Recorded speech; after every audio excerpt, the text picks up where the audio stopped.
Bismillahirrahmanirrahim. Assalamualaikum warahmatullahi wabarakatuh.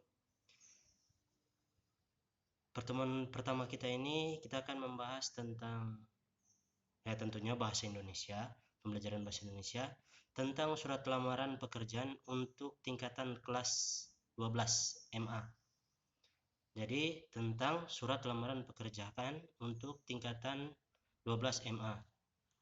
Jadi pada pertemuan kali ini atau kesempatan kali ini Pak Guru akan mencoba menjelaskan surat lamaran, karena surat lamaran pekerjaan ini sangat penting untuk kelangsungan hidup Anda nanti.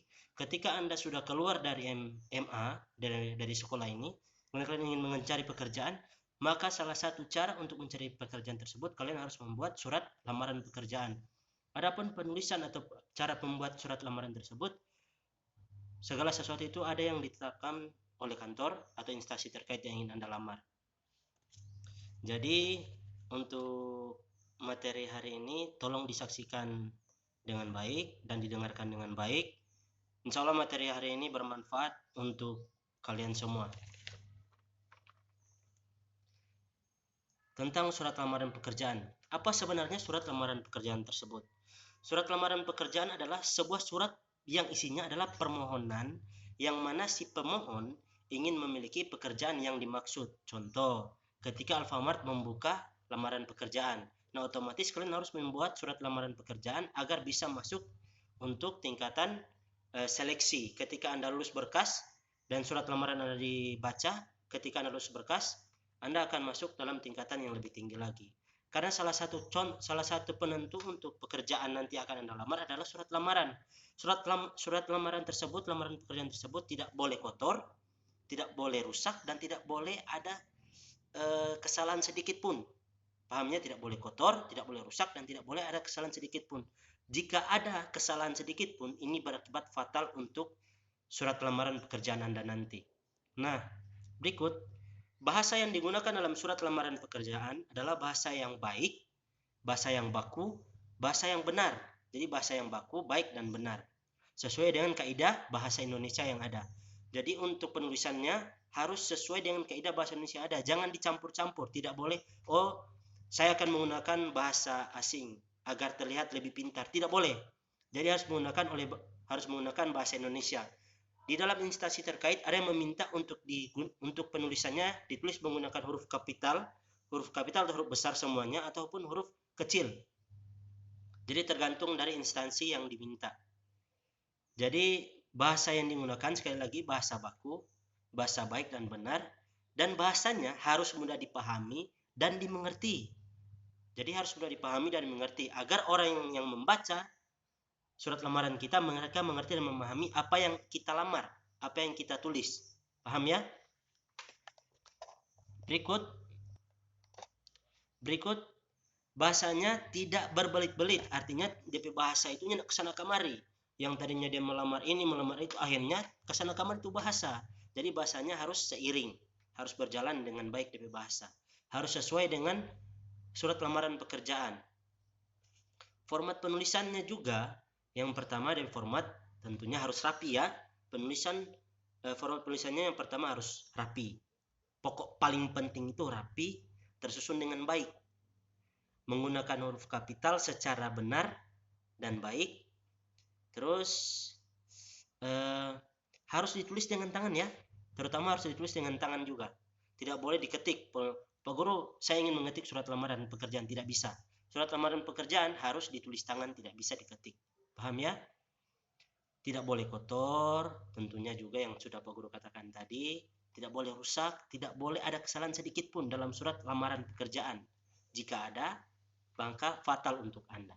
Yang berikut, formatnya juga tempat dan tanggal penulisan surat.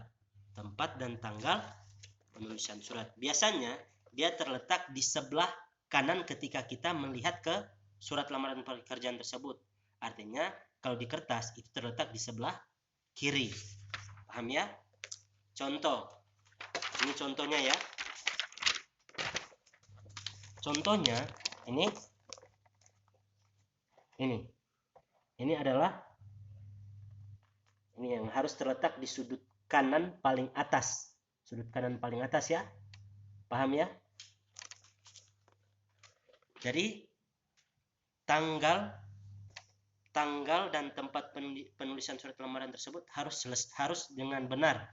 Kota Mobagu, K-nya harus huruf kata besar, Kota Mobagu atau kota-kota Mobagu, K-nya harus huruf besar ya. Koma, tanggal, bulan, tahun.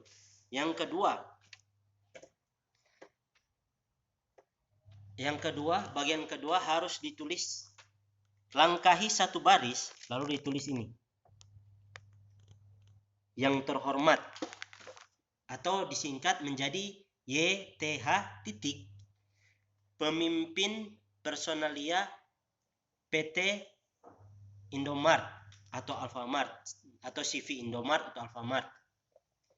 Terus di bawahnya, jangan dilangkahi satu baris ya, di bawahnya di Jakarta, ataupun kalau di sini di dalam buku ditulis Jakarta. Jadi tulis di situ di surat lamaran di kota Mobagu. Ketika menggunakan nama tempat, nama orang, atau ketika itu adalah nama, maka harus diawali dengan huruf besar atau huruf kapital. Jangan menggunakan huruf kecil. Paham ya? Setelah itu baris berikut, baris baru. Saya yang bertanda tangan di bawah ini. Jadi ini bentuknya. Silakan dilihat dengan baik. Sudah ya?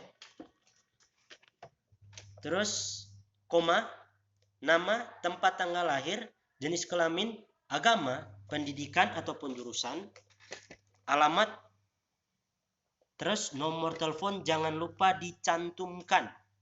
Kenapa? Ketika Anda lulus berkas, Anda akan ditelepon. Dan akan diberitahukan bahwa berkas Anda telah lulus verifikasi berkas. Terus setelah biodata tadi, Anda menuliskan dengan ini menyampaikan permohonan kepada Bapak atau Ibu agar kiranya dapat menerima saya di perusahaan Ibu atau Bapak di perusahaan yang dipimpin. Paham ya? Nanti untuk lebih jelasnya, nanti lihat saja di kolom deskripsi. Nanti akan Pak Guru jelaskan. Nanti penugasan lebih lanjut akan dialihkan di classroom. Dan untuk di kolom deskripsi silakan tuliskan nama Anda, ketik nama Anda di kolom deskripsi agar saya tahu Anda telah menonton video ini. Cukup sampai di situ saja. Dan terakhir, jangan lupa ya, harus ada tanda tangan. Ini poin penting juga, harus ada tanda tangan si pemohon. Paham ya? Terima kasih dari Pak Guru. Sekian, semoga bermanfaat. Wabillahi taufiq wal hidayah. Wassalamualaikum warahmatullahi wabarakatuh.